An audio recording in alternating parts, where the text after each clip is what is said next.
the afternoon, there's a trine to Saturn. Feels like we got it all together, huh? But look out, because Friday night is laying in wait for you. There's the opposition to Pluto. That's after dinner. That's like 10, 11 o'clock. And suddenly there's a little panicky feeling. Uranus is in square. The moon squares Uranus about 2, 3 a.m. in the morning, Saturday morning. So there's going to be a lot of noise. Friday starts wonderfully, huh? It's nice and settled and peaceful. But Friday ends with clanging bells and alarms. And I think it's a little too early for the hurricane alarms yet, but the moon's going to go by Jupiter Saturday after breakfast. And there should be some mirth, some laughing, some optimism. If you didn't stay up too late with a panicky feeling of aloneness Friday night, Saturday morning, slept through it, well, you're in for a pretty nice breakfast. The kids are happy. Jupiter's in sextile to Mercury. There's laughing kids. But Venus isn't. There's a square to Venus in Libra, and she's not happy. No. So it's a mixed bag. The sun's there, feeling kind of good. Kids are happy. Little sister's not. Feeling lurking behind the scenes that this is all temporary. Yeah. Every Friday and Saturday is kind of like that. Anyway, it continues through Saturday. Mellows out a little bit Sunday morning, but the moon's still in Cancer, so you still feel a little bit of it.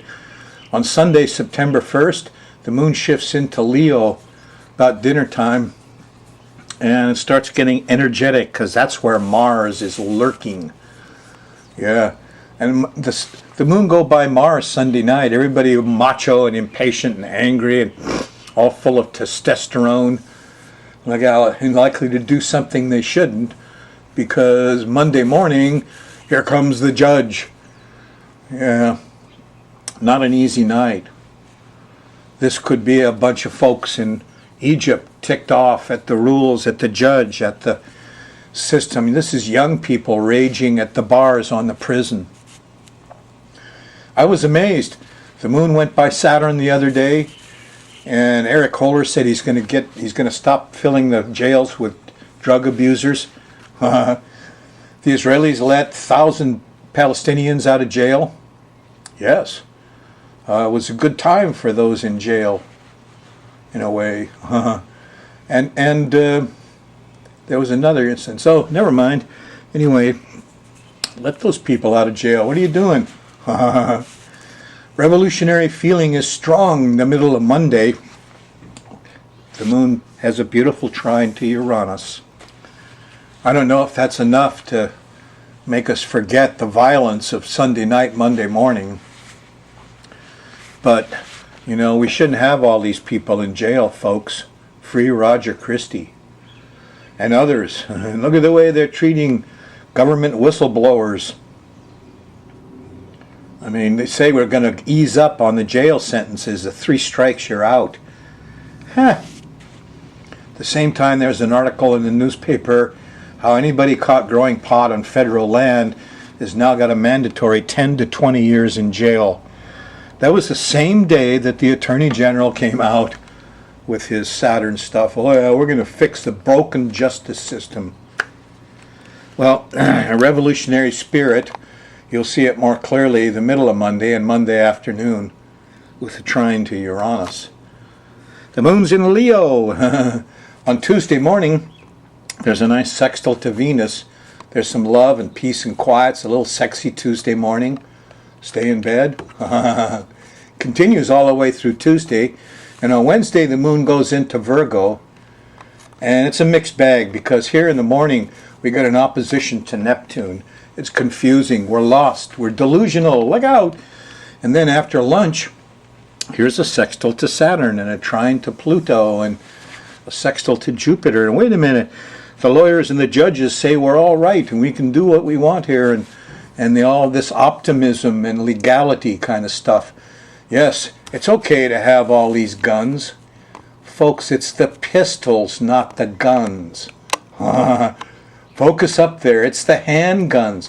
Most of the towns in the old West wouldn't let you carry handguns. Most of the world, nobody carries handguns. Arabs walk around with long guns. A lot of Western towns especially had laws against concealing a gun, like a little derringer. Put you right in the hoosegow for that. Anyway, the country's gun crazy. And they think they're going to get away with some stuff here Wednesday, but they won't over the long term. A lot of optimism goes on Thursday morning. Nice sextile to Jupiter.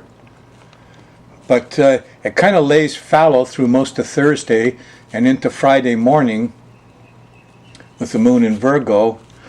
And then after lunch, Friday, September 6th, well, the moon shifts into Libra and everything changes. Feels like the heroes are out after dinner. There's a trine to Mars, but that's a good time to go fix some stuff and pick up all the things that are going to fly around and hit your neighbors. Do some maintenance. Go out and get some of those plastic bags and bag your most valuable possessions and electronics. That's a minimum, And a cooler of ice and a cold beer and you're set. The panic comes on Friday night, September 6th, with the square to Pluto. And in the morning of Saturday, September 7th, eek! A hurricane, eek! High winds, eek! I feel all alone. Yes, Saturday morning. Feel like everybody's overdone it a little bit Saturday afternoon with the square to Jupiter, but that could be too much rain also. Saturday night, we're in the Venus zone. We got to relax and get some sleep here. Kind of goes through Sunday morning and gets real strong on the middle of Sunday. So there's some peace and quiet and some love here around lunchtime on Sunday, September 8th. Here's a word to the wise, though. Late Sunday night, early Monday morning, 9/9, September 9th. The moon's going by Saturn, and it's squaring Mars.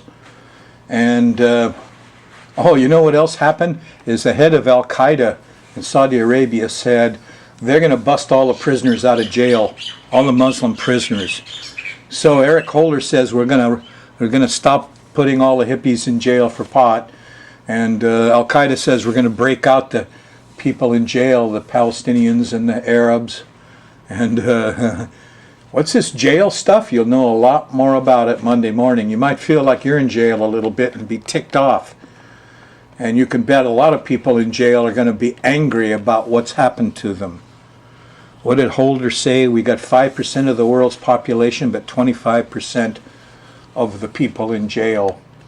Then he said that since the 80s, when politicians decided to do 3 strikes you're out, the prison population went up 800%. Oh boy. Then he admitted the prison system was broken. This is the Attorney General for the U.S. Hooray for you, Eric Holder. In the meantime, the drones are killing. The FBI just knocked off another guy with a sniper. When I was young, the FBI started recruiting and said you had to be a lawyer. And the FBI was sensitive of putting these, hired people. They said they would never carry guns. An FBI agent never carried a gun and had to be a lawyer to get into the FBI. Look at these guys. They're all killers now, huh? They're in your phone and your emails and everything. And, Snowden was right. All it takes is a change in policy. I was back here at Berkeley. Those are my friends. All we're doing is protesting the House Un-American Activities Committee going after innocent professors. And wow, they went after us. These guys have to be stopped. Boo. Eliminate them. Stop paying them. Fire them all. I actually have been finding some evidence that after the 16th, 18th or so, it looks like damage control. So I think this is focused on the middle of September a lot. But hurricanes are dreadfully unpredictable. Yes. And one of the best bosses I ever had in my life, an old field engineer, PhD from Dow, George Schurz, told me, listen, Frost, if you're going to make a mistake, make it in a safe direction. Yes, safe direction. Don't shoot down swans thinking they're ducks. But I'll tell you, if this is the swan that's going to go by easily, I don't know.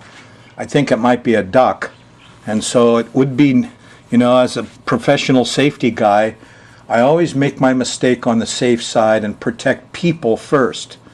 That's the lesson of these natural disasters, is everything else in your world can be replaced. Cars, houses, you know, pictures, VCRs, stuff like that. But the people, you always protect the people first. They come first always, okay? Okay, here's an interesting sidelight. I've been reading my History of Astrology book, and at one point there was a pope who said he wanted to tear apart astrologers with iron claws. He hated the astrologers. So, and I'm kind of tracking the campaign. It's like the CIA, NSA, FBI after the liberals and the Woodstock generation. But I was tracking the church and its persecution of astrologers, and I ran on an interesting thing. It turns out the church was not opposed to elections. Elections is the branch of astrology I've been coaching you about for a while. And how, you know, what kind of chart you use, your app, right? Yes, Sky Mirror Astrology. Go buy the app at the App Store, and you get the planets right now. And that allows you to make elections. Should I make the phone call? Should I walk out the house and go to the store? Do I go to the beach with Venus at the top and look for pretty girls? Do I go use the slot machines with Jupiter in sextile from the second? Those are all elections, and it turns out the official church attitude was elections are fine. It's the act of a free spirit doing an act of free will to make things better. So they may have been against a lot of stuff, but they were fine with the elections, huh? The church. Another thing about the church, there was a Pope Zias the 18th or something, excellent astrologer, used to predict the deaths. He was into predicting deaths. Predicted the deaths of his cardinals, and they used to die pretty much right on time. Finally, the old Pope predicted his own death from his chart, and he died right on the day he said it would. And then they had of course, all the cardinals came together, but they wouldn't elect another pope until a papal bull was put through the church. That's like an amendment to the Constitution. The amendment says astrologers and popes will no longer predict deaths and personal fortune. They will stick to the weather and the economics. It's a papal bull in the Catholic Church about astrology. Okay, here's my slate. Hopefully it will satisfy Alelo. You know, the public access gets, is it 1 or 2% of all the money from cable television? When Congress said, give cable companies a monopoly, they provided these stations with equipment and people to teach the public how to do television work. The idea is non-corporate, no group. I believe that also was intended to cover things like churches. They wanted people to be able to speak freely. They wanted the weird stuff like this show. No sponsors, no corporations, no churches to tell me what to do, to write my script, to tell me what my philosophy should be. This is exactly what public access television was for. Yep, so things that the corporations wouldn't sponsor,